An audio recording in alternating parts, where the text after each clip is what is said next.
How's it going, guys? Day three. This is my second lower body day, and we get started with some seated flexion and extension of the knee.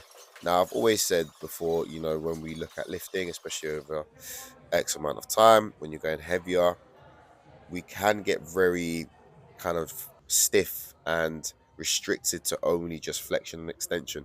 And a thing that I kind of appreciate again with my physio when he gives me these exercises is to just again explore, work through as much range as you can, and that can also still be within the simple movements of flexion and extension of a joint as well.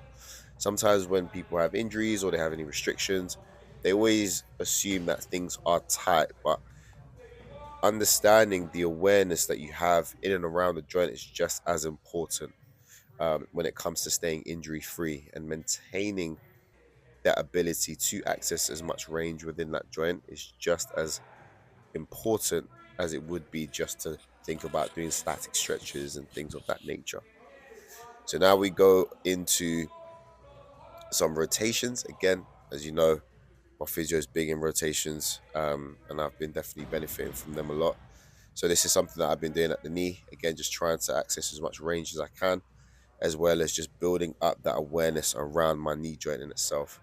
And again, something like this where for the majority of my off season, I've been training without much, I say assistance, but I haven't been using my sleeves when I've been doing the box squat, and that's just to keep the movement as quote unquote raw as possible.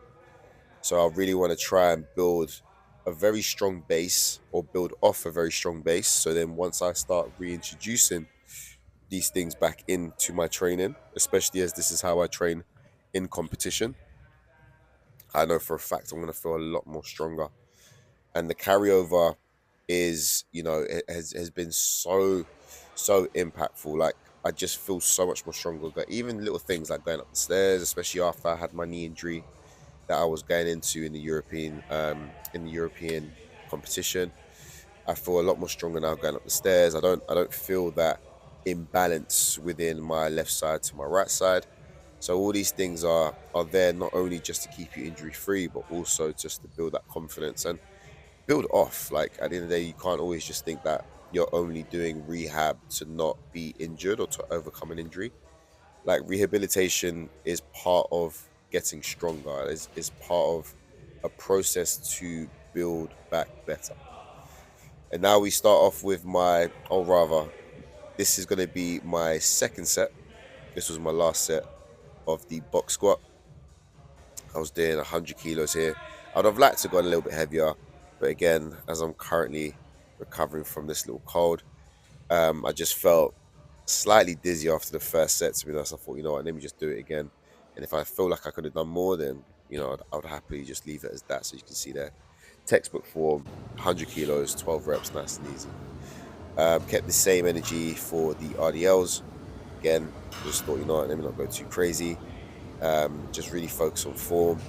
This was another 12 reps here at 100 kilos on a deficit. So I'm standing on the box, therefore increasing the range of motion in the movement and just keeping things going. Like I said, the show must go on despite, still recovering, feeling good. Like I don't feel bad at all. It's just on the back end of it, feeling really snotty, sneezing. So I just didn't want to do my body in these sessions. So hopefully after this week, I'll bounce back next week even stronger.